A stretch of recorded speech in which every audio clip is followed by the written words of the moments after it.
I never felt different. My name is Karim, and I never felt different from my friends Tim or Annemiek or Jan. I didn't care when I was a little child. Born in Rotterdam and raised in a small village called Blijswijk. Do you know that? It's a very small village, so small that we still interfere in each other's front yard.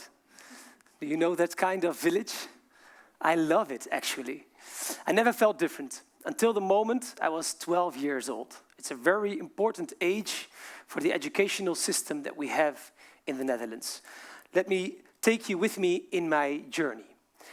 My parents, Hassan and Fatima, were born in the northern part of Morocco. Same as all my brothers and sisters, 7 brothers, 2 sisters, and me and my little brother were born in Rotterdam, raised in the beautiful Blijswijk. And even though I didn't feel any different from all the other children that I grew up with, I still felt a little bit different than them in equality. Didn't really see it, but felt it a little bit in myself. In the northern part of Morocco, we have a very little education, very little healthcare, and a very high unemployment rate.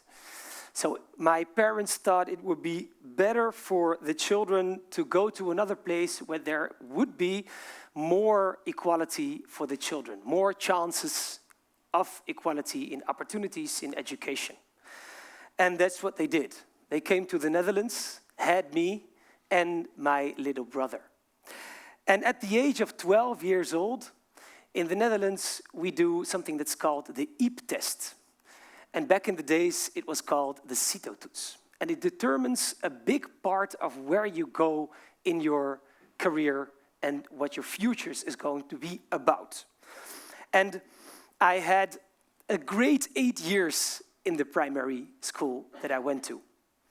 And always thought I was intelligent, I was feeling seen and heard, and didn't feel any different. Until the moment I did then it was called the CITO-toets, now it's called the IEP-toets, and I got a great result. I was so amazed, so happy, and I went to the school with my brother, still remembering how I felt, went to it, and I still remember what the teacher said to me. He said, Karim, don't aim that high. It's better for you to aim a little bit lower. I tuned out. I really just tuned out. He said a few reasons, and I can't remember them. After a few years, I made a documentary series for the national broadcaster here in the Netherlands and asked him about it. And he told me, in the 8 years that you went to our school, I never ever have seen your parents. But my parents are very involved. They really love us. My father died in 2013, and I still remember how a big part of his life he dedicated for our education. But they didn't even learn to read or write because they didn't get the chance in the northern part of Morocco to enjoy any education or healthcare. So he learned how to read or write by copying. I don't know if there are a lot of Dutch people, but in that time it was called the supermarkt C1000 and Super de Boer. 2 supermarkets, and I really can't remember the dedication because he really wanted to help us by copying these folders like milk and 65 euro cents. At the time it was gulden. And I remember him trying to help us with homework, but he can't. And it was very difficult for him and for us. And that resulted in that I went to some kind of deep and dark well. I started behaving as a person that doesn't aim that high. It had an effect on my IQ, it had an effect on the hope that I had for my future, for my well-being and stuff like that. And you would think, like being depressed, that you have some kind of type of image in your head and how it looks like. It looks a little bit like this. This is me with the white t-shirt over here. Very angry, listening to a lot of rap, trying to overcompensate in my behavior. This is also me with the cap on. A lot of people could recognize, I guess, the stereotype that I wanted to behave. And it was a hard time because I was looking very tough in the pictures, but it actually wasn't. In the dark times of my puberty, I asked myself frequently, what's the meaning of life? And do I still really want to be here? It's a very confronting question to ask and to say it out loud, because I never said it out loud. And it hurts me a lot, because I can see people thinking, oh, is it something ethnical? Is it because he has his roots in Morocco? Is it because of his color, or maybe because of his religion? And the answer is no. It has very little to do with my ethnicity or my religion. It has a lot to do with the privileges of my parents, or the lack of privileges of my parents, and the lack of social codes that they know to make sure their children have a learning efficiency, a high learning efficiency, and the hope to reach their full potential. And luckily, I'm here at the moment, trying to spread connection, love, and togetherness, because we need each other to battle the biggest problem that I'm facing in education at the moment, and that is inequality of opportunities in education. For me, but also for Henk, for Ingrid, for Jacqueline, for Peter, for Jason, for Drake, for everybody that is growing up in an environment with a lot of stress, because of the lack of privileges and the lack of social codes, known of social codes. And this is me talking to the Queen of the Netherlands. It's so bizarre to think about, because there was a period, picture it with me, that I felt so different that it looks like being in outer space in a different planet, growing up with aliens, thinking that these aliens are a lot smarter than you, so you try to overcompensate in all types of other things. At the age of 14, 15, 16, 17, thinking that education is nothing for me. I have low expectations of myself. My environment has low expectations about me. To speaking to the Queen, making her laugh, and telling her about equality of opportunities in education, and why it is a very big problem in our country at the moment, but not only in our country, but also in the rest of the world. This is my father. This is him. Growing up in Bleiswijk, working his ass off, doing everything he can to make sure that we get the chances we need to make sure that we get our full potential. And it still breaks my heart, because my father, before he died, told us to get together at his bed. And we were with 11 children, still are, alhamdulillah. And we sit next to his bed, and he told us two things.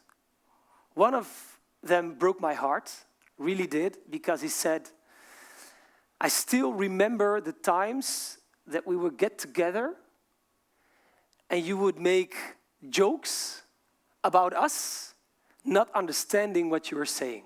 Like, you were smarter than us. You outgrowed us. Dad, you don't understand that. Mom, you don't understand that. It's okay. He said, it broke my heart. Why? Because all your diplomas that you get, your certificates, everything that you guys have, is because we let everything go for you. Because we had the opportunity when we came to Holland to get education and stuff like that, but we didn't. We made sure that you would get the most out of yourself. And after that, he said, I came to the Netherlands and I found an open field. And it was difficult for me to find some kind of road to the other side. So I tried to make some kind of rocky road of how to get to the other side. And what he meant was what the codes are of living in the Dutch society. And after a while, he said, I found some kind of rocky road, but it's still rocky. And it's up to you guys to make sure for your children that that road isn't that rocky anymore, and that it would be some kind of road that has asphalt on it, or maybe neutral, climate neutral with electrical cars and stuff like that.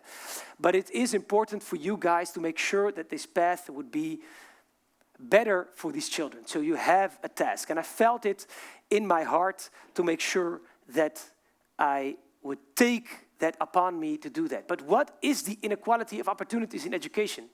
We talk about inequality of opportunity in education because there are a lot of people growing up in poverty in the Netherlands, but also in other parts of the world. And is that a big problem in our country? Yes, it is, because more than 1 million people grow up in poverty. And that's called absolute poverty. And absolute poverty is that you don't have enough money to make sure you have a roof above your head, and you don't have enough money to eat healthy foods. That is very important to do. I don't have to tell you guys why that is important.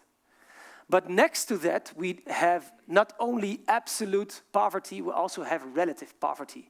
And relative poverty is you have enough money to have a roof above your head and to eat some kind of healthy foods, but don't have enough money to participate in our Dutch society. And our education system is built on you being involved in the Dutch society to get a high learning efficiency and to make sure you get your full potential in our education system.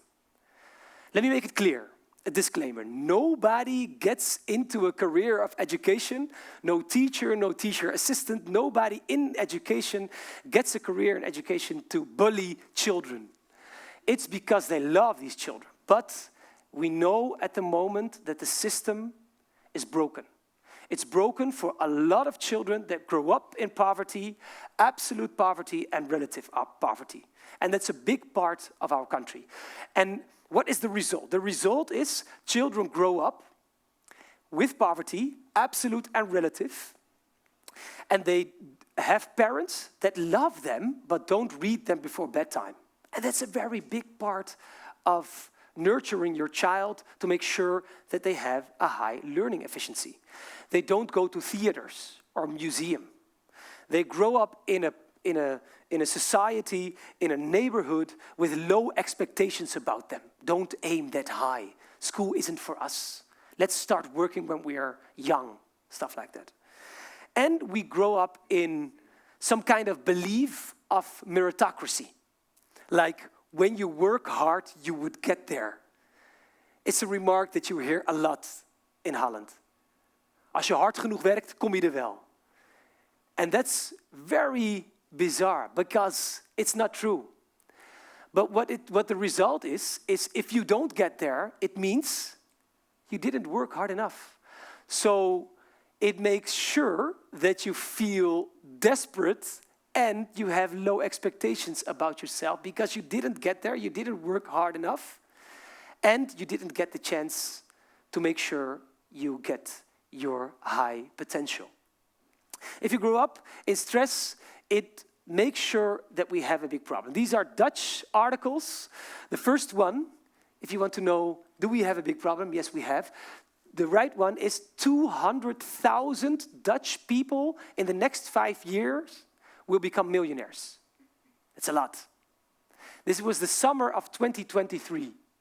One day after the publishing of that article, they published the other 3. There will be over 1 million people growing up in poverty in the Netherlands in 2024, and that's this year. So we have a very big problem. It results in that a lot of children grow up with stress.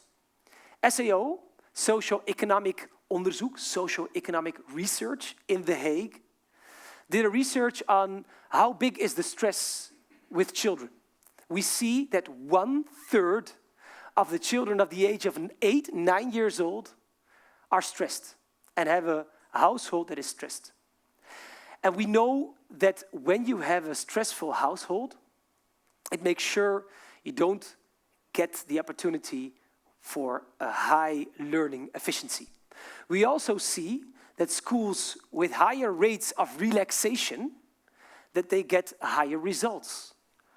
So what we have as a reflex in our education system, the quality of the Dutch language or the English language of mathematics, if the quality is getting lower and lower, what we do make sure that the frequency of these classes will get more and more and more. But actually what you do is make the children more stressed and stressed. What we should do is make sure that they get relaxed. Because if you're relaxed, you get the opportunity to make sure that you get a higher learning efficiency. Having more books and visiting more museums have a direct link for you as a child to get your higher potential. And having breakfast at school is a very important part. I went for a documentary series to France, and I saw in France, I told the teacher in France, there are children in Dutch classrooms who are hungry. And they said, how is that possible? Don't they eat at school? Because in France, they always eat at school. And not only een broodje kaas, a sandwich with cheese. No, they eat real meals, broccoli and salmon and pasta, very healthy, because they know it's a very big, important part of the life of a lot of children to make sure that they get a higher learning efficiency. So that makes sure that a lot of things are going wrong. Like what we see is children growing up in a household with 20,000 euros income a year, that they get a vocational track. Don't aim that high. If we see that the money is going higher in that household, it has a direct link on that these children get a recommendation in pre-university education. There's a direct link, not with the euro, but what the euro stands for. Like, when you have enough money, there's less stress. Your parents know the social codes of the importance of going to a museum, to a theater, and stuff like that. So it's very important to go and check out why our education system is so built on the income of parents.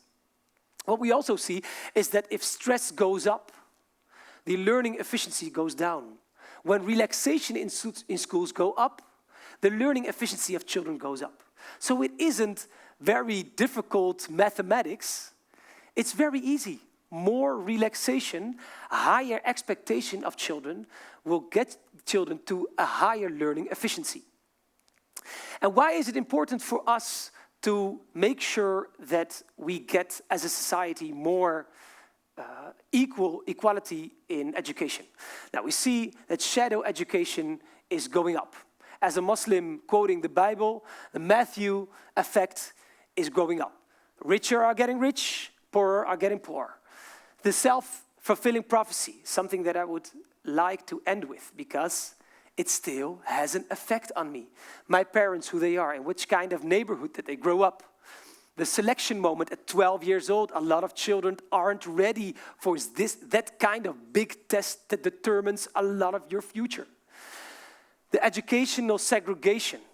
Do you live in Amsterdam, Nieuw-West? Oh yeah, VMBO. Don't aim that high. Do you grow up in Amsterdam in the Zuidas? A very rich environment? Aim higher, guys. That's important. So there, in that part of the city, we have low expectations, and in that part of the city, we have high expectations. The number of educational levels we have in the Netherlands. We are the only country in the world with 7 different kind of education levels. There's no country in the world that's so crazy that does that. The most countries have 3. And that fixed mindset that you have when you grow up, and poverty. Let me end with a story of that self-fulfilling prophecy. Because when I was in that deep well, in that darkness, I was very angry at society. I came out of it by high expectations of one brother. He had high expectations of me, and he said, go back to school and try your best. I did, and I succeeded. And I'm here at the moment as a TV host, making documentaries, writing books, advising the ministers of education, speaking to the Queen of the Netherlands, and stuff like that. So I'm very happy at the moment. But in that well, I was very depressed. I started wearing tracksuits, caps, baseball caps or Gucci caps, and sneakers. And when I came out of that well, you see it, I only wear these kinds of clothes because I'm scared when I wear a tracksuit that people have low expectations about me. I run marathons a lot. I did 11 of them. And one time, my wife asked me when I went home from a marathon, I had my tracksuit on, my sneakers on, and my baseball cap. And she asked me, could you go to the grocery store? Normally, I would go home, change, really change, and then go and do my groceries because I'm scared of people having low expectations about me. One time I did it. I had on my tracksuit, my baseball cap, and my sneakers on. I went to a very famous drugstore.